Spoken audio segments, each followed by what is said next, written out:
मेरे से बहुत भक्त कहते महाराज मैं बद्रीनाथ जा रहा हूँ, केदारनाथ जा रहा हूँ, यहाँ से आ रहा हूँ, वहाँ से आ रहा हूँ। किस लिए गए थे? भगवान का दर्शन करने के लिए। भगवान का दर्शन करने के लिए। भगवान का दर्शन हो गया? हाँ महाराज दर्शन हो गया। अब तो कोई तकलीफ नहीं? महाराज तकलीफ तो है। इसको आप क्या कहिएगा? इसको क्या कहिएगा? सारी दुनिया के भगवान का दर्शन कर आए, और जब पूछता हूँ कोई तकलीफ तो नहीं है? तकलीफ तो है। भगवान का दर्शन हो जाए और मनुष्य की तकलीफ नहीं जाए, मनुष्य का दुख नहीं जाए, यह कैसा दर्शन हुआ? हमें तो बात समझ में नहीं आती है। मैं खंडन मंडन नहीं करता, लेकिन सही बात तो कहना ही पड़ता है।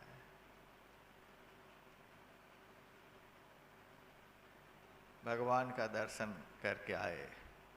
भगवान का दर्शन किसने किया?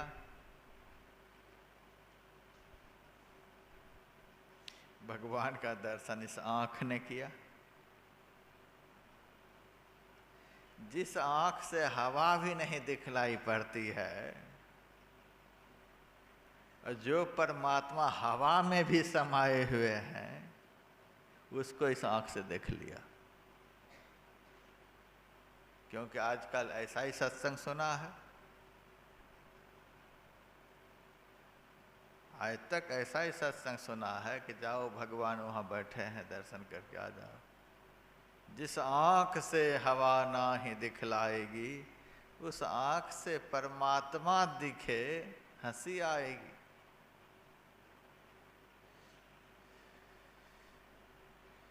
मेरे से एक भक्त ने आकर कहा, महाराज 40 साल से मंदिर में जाकर भगवान की आरती करके आता हूँ। ओम जय जगदीश हरे, भक्त जनों के संकट क्षण में दूर करे। हम 40 साल से आरती कर रहे हैं। आरती में है क्षण में दूर करे। क्या बात है महाराज, हमें तो समझ में नहीं आती। भगवान अपने भक्त के संकट को एक क्षण में दूर कर देते हैं, और हम 40 साल से आरती उतार रहे हैं, भक्त जनों के संकट क्षण में दूर करे।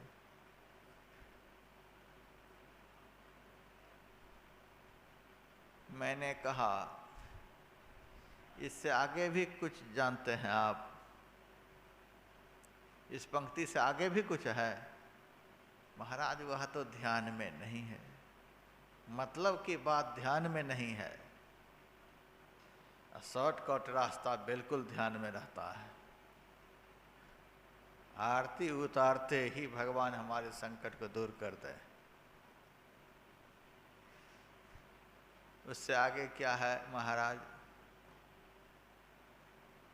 मैंने कहा मैं तो आरती उतारने के लिए जाता नहीं हूँ, फिर भी मुझको इससे आगे की बात याद है।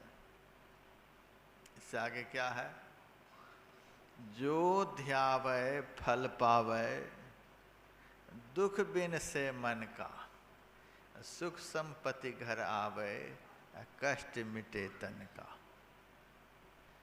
जो जगदीश्वर का ध्यान करेगा,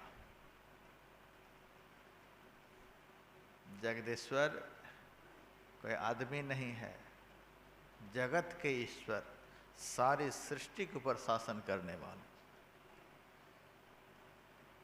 इनके शासन का कोई खिलाफ नहीं कर सकता है, इनकी हुकूमत का कोई बहिष्कार नहीं कर सकता है। मोदी जी ने जब 1000 और 500 के नोट को बंद करा दिया तो पूरे भारत में हंगामा हो गया था। कितना क्या क्या हुआ। आखिर बात इन्हीं की रही, लेकिन बहुत कुछ हुआ, बहुत लोग मानने को तैयार नहीं थे।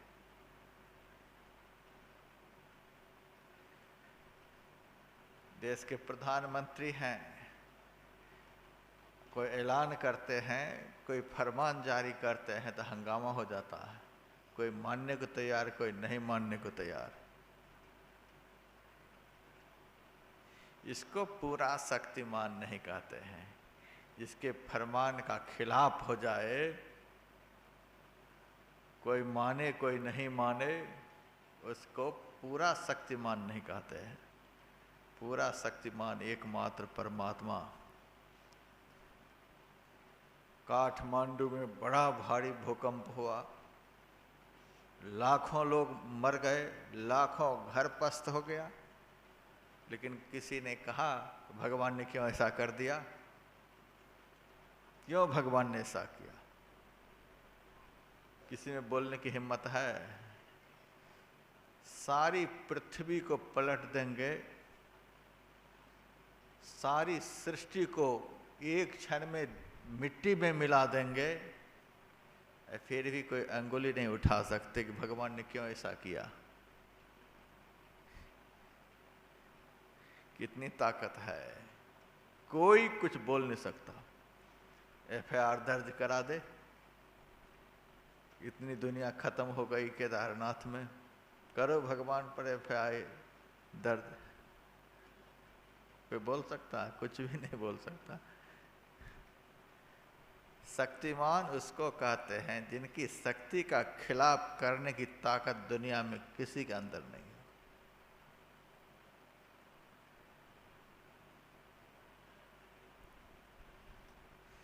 ऐसे को जगदीश्वर कहते हैं।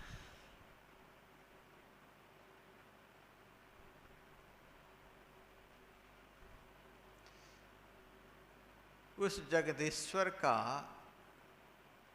जो ध्यान करेगा, उस ईश्वर का जो ध्यान करेगा,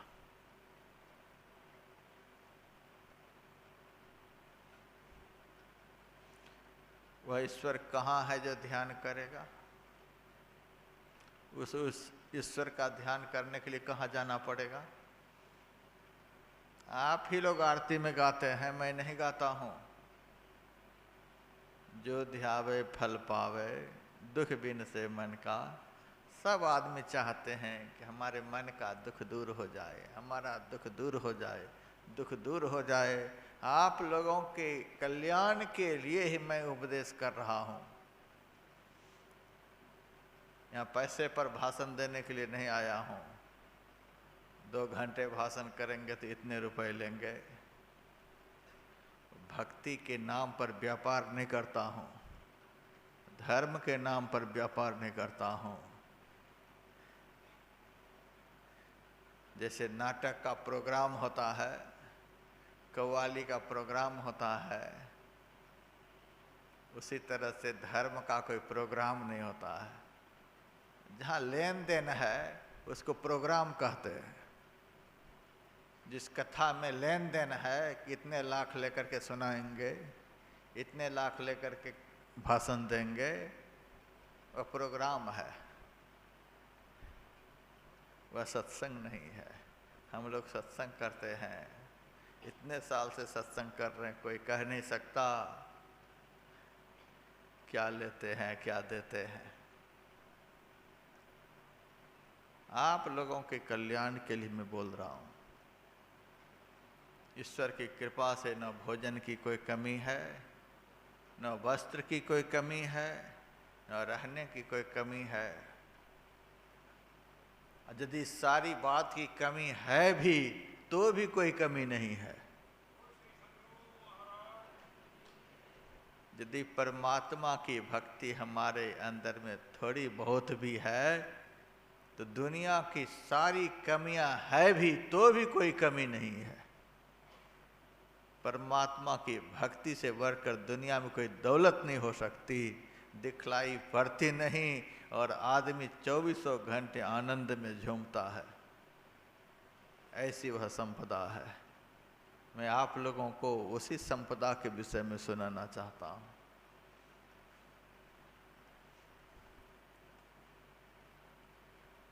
आप लोग यही दिन रात चाहते हैं, सुख मिल जाए, सुख मिल जाए, सुख मिल जाए। मिला आज तक? नहीं मिला, और मिलने की संभावना भी नहीं है। जहां सुख है ही नहीं, वहां सुख कैसे मिलेगा? और जहां दुख है ही नहीं, वहां से दुख कैसे मिलेगा? देख रहे हैं आप लोग, भगवान की चर्चा में आप लोगों को सुना रहा हूं, भगवान के विषय में आप लोगों को सुना रहा हूं।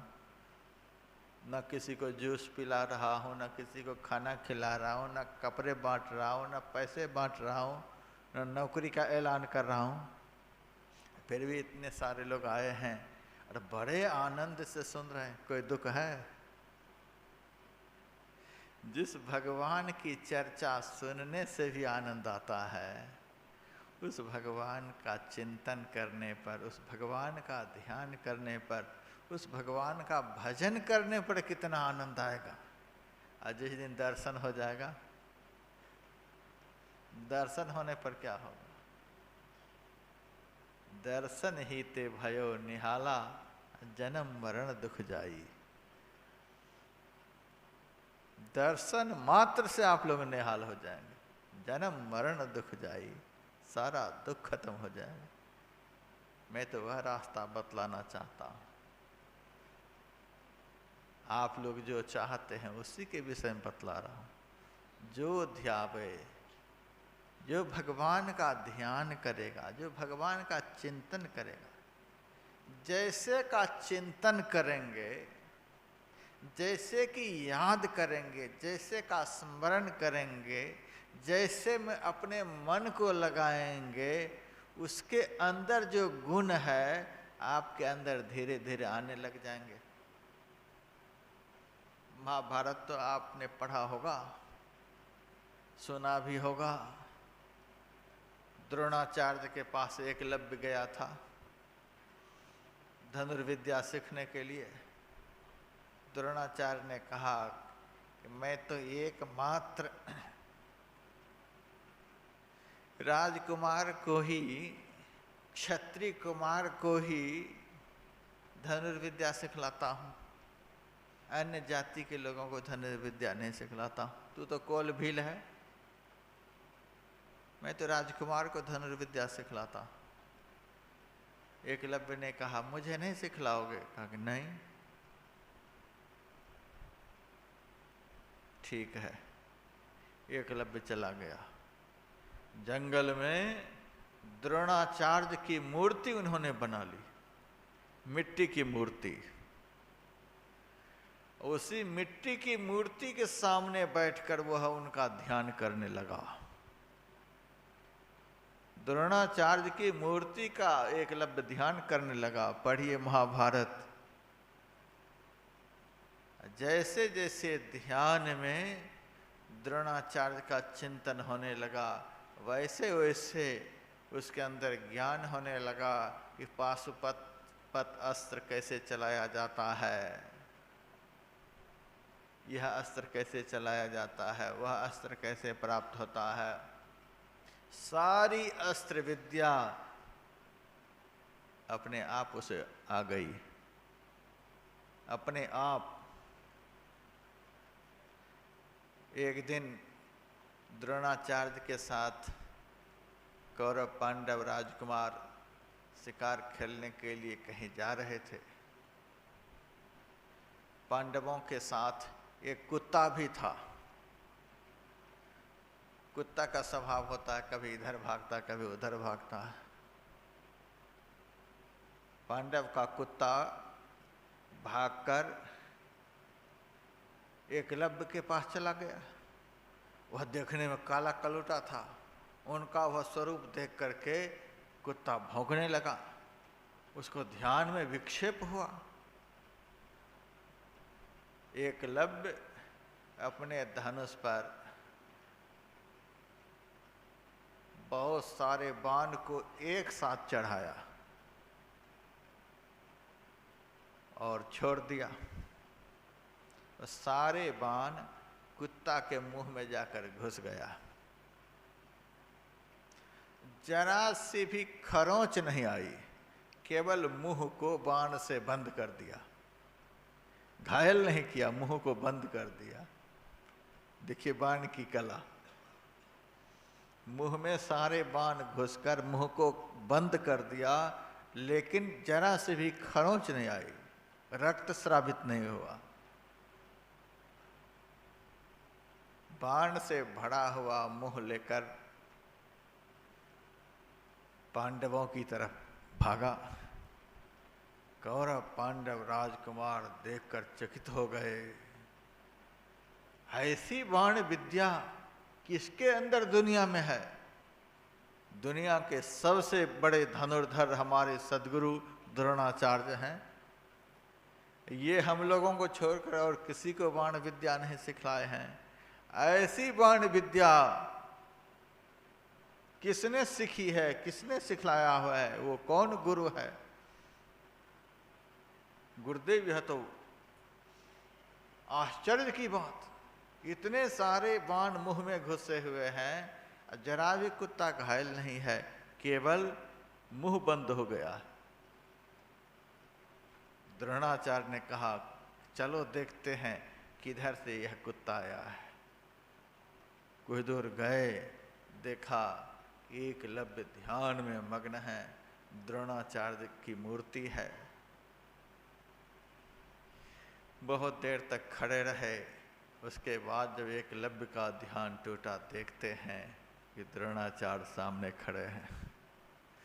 जो द्रोणाचार्य एक दिन शस्त्र विद्या सिखलाने को इनकार कर दिए थे, वही द्रोणाचार्य बिना बुलाए एकलव्य के सामने खड़े हैं। देखिए भजन में कितना मैग्नेट पावर होता है, चुंबकीय शक्ति होती है। गुरु अपने आप पहुंच गए। दर्शन हुआ, चरणों में लिपट गए।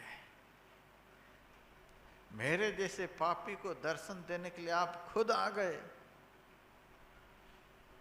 कहा, अच्छा बतलाओ, कुत्ता को जो तूने बाण मारा है, ऐसी बाण विद्या तूने कहाँ से सीखी है?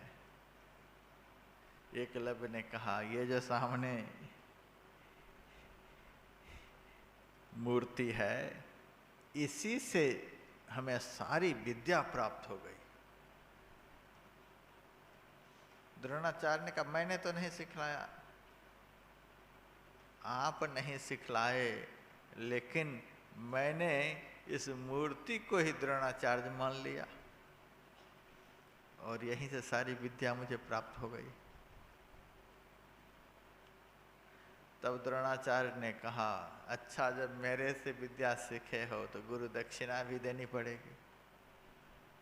हाँ गुरुदेव, ले लो दक्षिणा।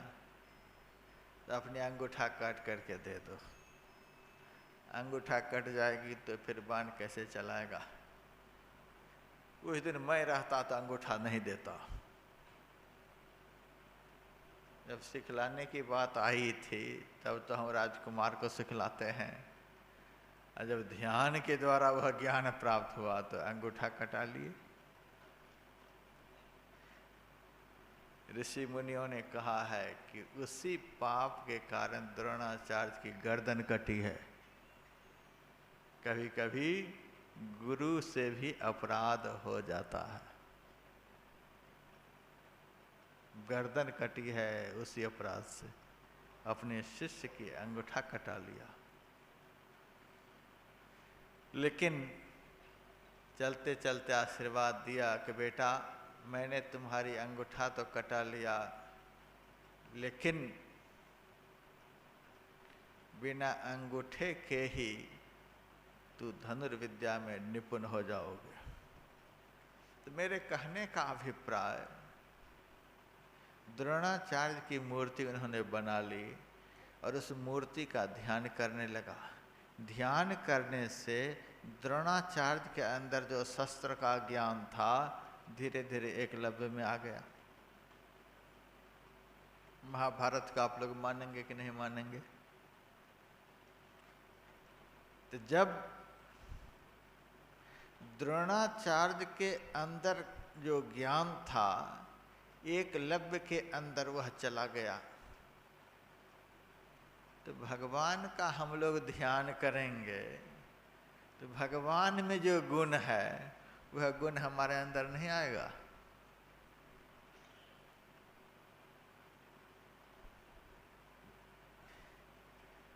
भगवान के अंदर कौन ऐसा गुण है जो नहीं है? कोई बतला सकते हैं?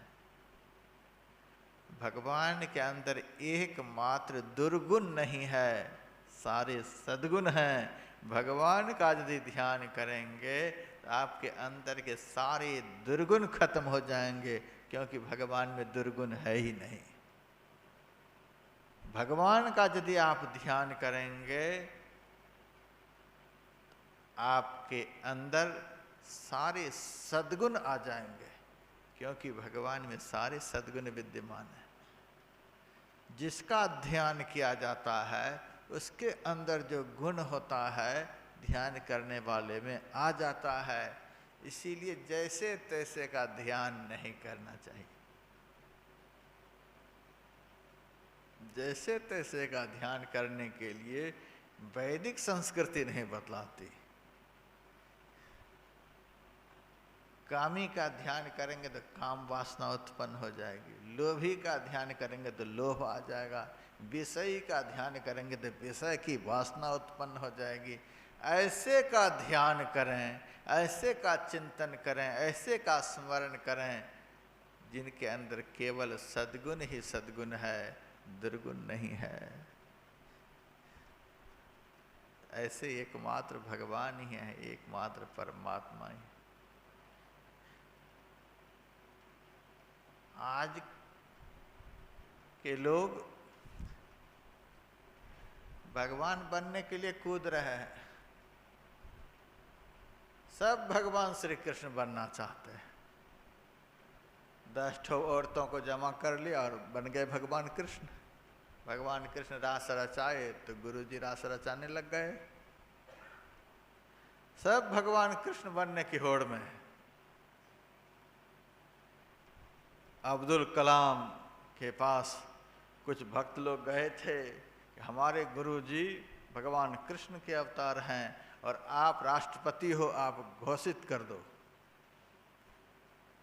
अब्दुल कलाम आज़ाद ने कहा, बड़ा गीता का भक्त था, भगवान कृष्ण की महिमा को जानता था, मुसलमान होते हुए भी हमारे भगवान के विषय में जानता था कि हमारे भगवान कैसे हैं। उन्होंने कहा, अच्छा आपके गुरु भगवान कृष्ण हैं, कैसे आपने सिद्ध किया कि भगवान कृष्ण हैं? हजारों औरतों के बीच में नाचते हैं, कूदते हैं, लीला करते हैं, भगवान कृष्ण ही हैं। अच्छा तो सुनो, मैं तो अल्लाह को मानता हूँ, खुदा को मानता हूँ, फिर भी गीता पढ़ता हूँ। गीता ज्ञान के आधार पर मैं जानता हूँ कि ईश्वर सर्वशक्तिमान है। भगवान कृष्ण 7 साल की उम्र में 10 योजन ऊंचा गोवर्धन पहाड़ को जड़ से उखाड़ लिया था। 7 दिनों तक एक अंगुली के ऊपर उठाए रखा। यदि आपके गुरुजी भगवान कृष्ण हैं तो मैं कहता हूँ 7 क्विंटल का पत्थर भी यदि वो 7 मिनट उठा करके दिखला दे तो मैं अभी घोषित कर दूंगा ये कृष्ण है।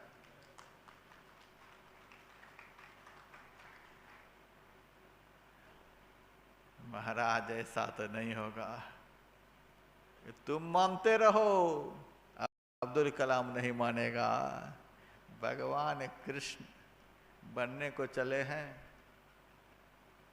भगवान कृष्ण का ध्यान किया कारागार के अंदर वसुदेव और देवकी ने। किया है कि नहीं किया? आप लोग बहुत भागवत सुनते हैं। कंस के कारागार में वसुदेव और देवकी कैद हैं, वहां भगवान कृष्ण का चिंतन दोनों कर रहे हैं। चिंतन करते करते भगवान कारागार में प्रकट हुए हैं। भगवान के प्रकट होते ही वसुदेव और देवकी की हथकड़ी बेड़ी खुल गई। देखिए भगवान कृष्ण, कृष्णम वंदे जगत गुरुम, 16,108 रानियां, प्रत्येक रानी से 10-10 संतान, इतना बड़ा सामर्थ्य। कृष्णम वंदे जगत गुरुम, दर्शन मात्र से वसुदेव और देवकी की हथकड़ी बेड़ी खुल गई। जिनके दर्शन से दूसरे की हथकड़ी बेड़ी खुल जाए, वो भगवान कृष्ण की हथकड़ी बेड़ी नहीं खुले, कैसे मान लिया समाज ने? जिस भारत में भागवत ऐसा पुराण, पद्म पुराण, जिसमें भगवान की सारी लीलाएं, उस भारत भूमि पर पले हुए लोग अंधे हो जाते हैं, किसी को भी भगवान मान लेते। जिस भगवान के दर्शन मात्र से वसुदेव और देवकी की हथकड़ी बेड़ी खुल गई, कारागार का अंधेरा खत्म हो गया, कारागार का फाटक खुल गया, सारे द्वारपाल पहरेदार सो गए, यमुना जी का उमड़ता हुआ जल पैरों तले आ गए। वो भगवान कोई सामान्य मनुष्य बन जाएगा? यदि कहता है तो ऐसी करनी करके दिखलाए। हम लोग समाज को दिग्भ्रमित नहीं करते, सच्चा ज्ञान समाज को देते हैं। हम भगवान की शक्ति को समाज को बतलाते हैं। भगवान में ऐसी शक्ति होती है, जो चेतन कह जड़ करई, जो चेतन को जड़ बना सकते हैं। जड़ ही करई चैतन्य, पत्थर से अहल्या प्रकट हो गई है। जड़ ही करई चैतन्य, अस समर्थ रघुनायक ही भजहि जीवते धन्य। राजा जनक के धनुर्यज्ञ में कितने बड़े बड़े सामर्थ्यवान आए थे। रावण भी आया, बाणासुर आया, कितने आए, धनुष हिला नहीं। और उस समय 9 साल के भगवान राम थे, जिस धनुष को सब मिलकर हिला नहीं सके, उस धनुष को बीचों बीच से तोड़ दिया। साधारण सामर्थ्य की बात है। अस समर्थ रघुनायक ही भजहि जीवते धन्य। ऐसे सामर्थ्यवान परमात्मा का हम लोग ध्यान करते हैं, ऐसे का ध्यान करने के लिए बतलाते हैं। ऐसे भगवान का जब ध्यान करेंगे तो हाथ की हथकड़ी बेड़ी को कौन कहे? यह तो तुच्छ है। जन्म मरण की हथकड़ी बेड़ी सबसे कठिन है, वह भी खुल जाएगी। अस समर्थ रघुनायक ही भजहि जीवते धन्य। क्या क्या करामात भगवान में, हम कह नहीं सकते।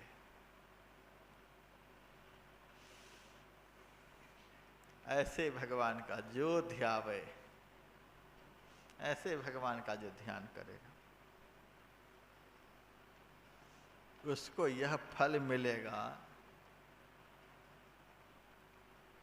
दुख बिन से मन का दुख खत्म हो जाएगा। यह नहीं है, वह नहीं है, वह नहीं है, यही तो मन का दुख है। कितना भी कुछ हो जाए, फिर भी मन कबूल नहीं करता कि मुझे सब कुछ मिल गया। जो 10 20 50 भय सत होई हजार, तो लाख मंगेगी। कोटि अरब खरब असंख्य धरापति होने की चाह जगेगी।